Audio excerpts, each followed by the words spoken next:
Has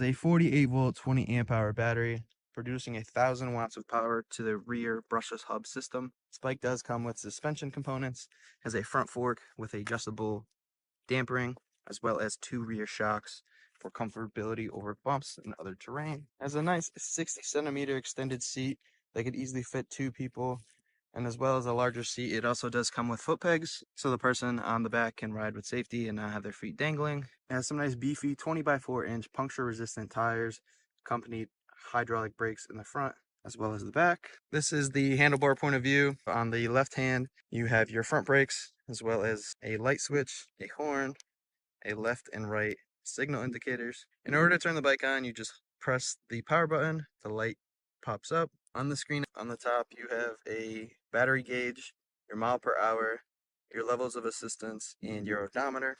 So going back to the toggle switches, you have your level of assistance. You can go higher, with the highest level being 5.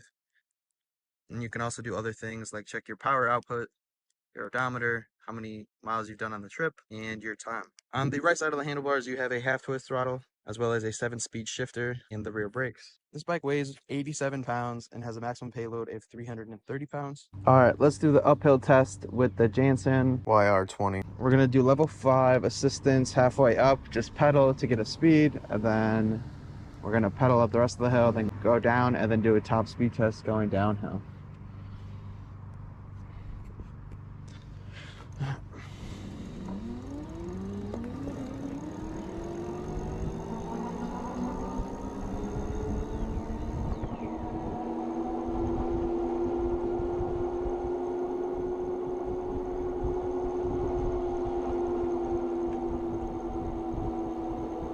Uphill, we got 16 miles an hour, 15 miles an hour. That's with no pedaling.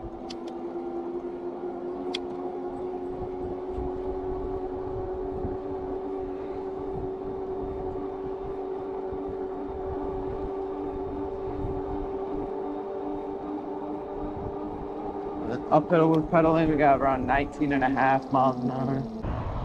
Now we're gonna go downhill and see how fast we can go downhill.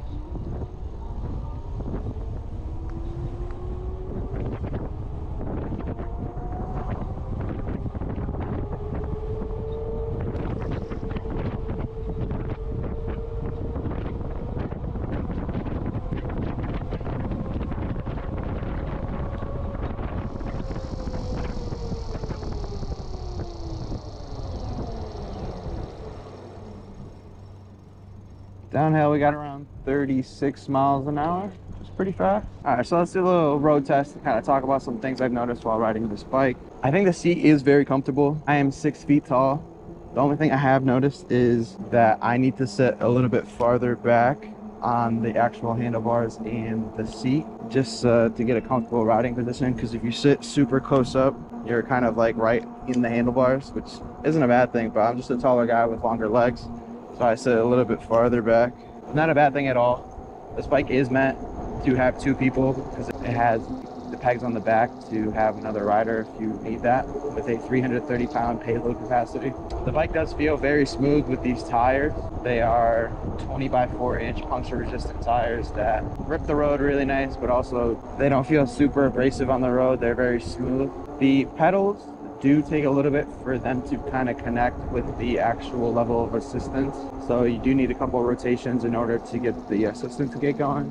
With the throttle, with the right hand throttle, it's pretty accurate with like when you tell it to give it some power. The display is nice and bright, shows you how fast you're going. The gear shifting is very accurate. It's definitely, whenever you need to change gears, it is very quick and responsive. The rear suspension does hold up the roads and the bumps very well. Yeah, so this is probably the bumpiest part around my little area. And the front shock absorbers as well as the rear shocks handle everything very well. It's a very comfortable ride. The brakes work really well. They aren't sticky, they aren't slow.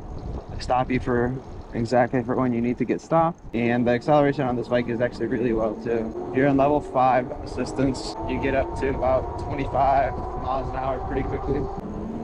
Like I said, the only thing I did notice as well is when you're riding, your back foot can kind of hit the passenger pegs a little bit. So I like to ride a little bit further back so I don't get my back ankle caught in it. Also, this bike does have a lot of its components lower in the frame of the bike, so it's easy to kind of swing the weight of the bike, and it does a really good job with balancing itself out.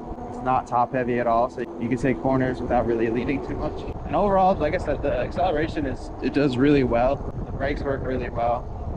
And I've ridden this bike for probably about 25 miles. Some of it on the level of assistance 5 and some of it just riding, and I have a little bit more than half battery left, so the battery does really well in holding its battery. Obviously, if you're doing things that require more uphill and you don't feel like pedaling as much, the bike does drain more battery, but I've noticed that it goes down a lot, and then once the bike is back in kind of like a normal functioning mode, it kind of recharges itself, or it tells you have more battery than it thinks it does. Well, I think this bike does everything it should do for a commuter bike.